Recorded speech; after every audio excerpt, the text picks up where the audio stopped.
দেশের চলমান বন্যা পরিস্থিতি নিয়ে সচিবালয় ব্রিফ করছেন দুর্যোগ ব্যবস্থাপনা ও ত্রাণ মন্ত্রণালয়ের অতিরিক্ত সচিব KM আলী রেজা। আমরা সরাসরি চলে যাচ্ছি সেখানে। কালকের ব্রিফিং আমরা আপডেট দিতে পারবো। তো ত্রাণ বিতরণের বিষয়ে যে আপডেট আমাদের কাছে আছে সেটি আমার সহকর্মী বলবেন। আচ্ছা, ধন্যবাদ। এটা নিয়ে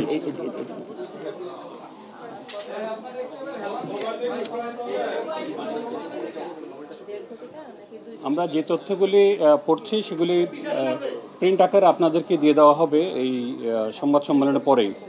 বন্যা আক্রান্ত জেলাসমূহে জেলা প্রশাসককে বৈষম্য বিরোধী ছাত্র আন্দোলনের সমন্বয়ক, সেনাবাহিনী, নৌবাহিনী, মেডিকেল টিম, অন্যান্য স্বেচ্ছাসেবকদের সাথে সমন্বয় করে কাজ করার জন্য প্রয়োজনীয় নির্দেশনা দেওয়া হয়েছে এবং তারা সবাই কাজ করছেন। এবং আমাদের দুর্যোগ ব্যবস্থাপনা ত্রাণ মন্ত্রণালয়ে সার্বক্ষণিক কন্ট্রোল রুম খোলা হয়েছে এবং তথ্য এবং সহযোগিতার জন্য আপনারা এখানেও যোগাযোগ করতে পারবেন, যেটা টিভিতে স্ক্রলে দেওয়া হচ্ছে।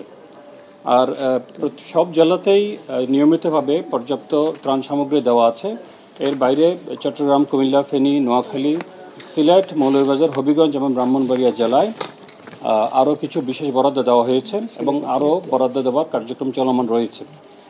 এ পর্যন্ত আমি কি ফিগারটা পড়ব? চট্টগ্রামে ক্যাশ টাকা দেওয়া হয়েছে 15 লাখ টাকা, কুমিল্লায় 25 লাখ, ফেনীতে 42 লাখ, নোয়াখালীতে 25 লাখ, সিলেটে 25 লাখ।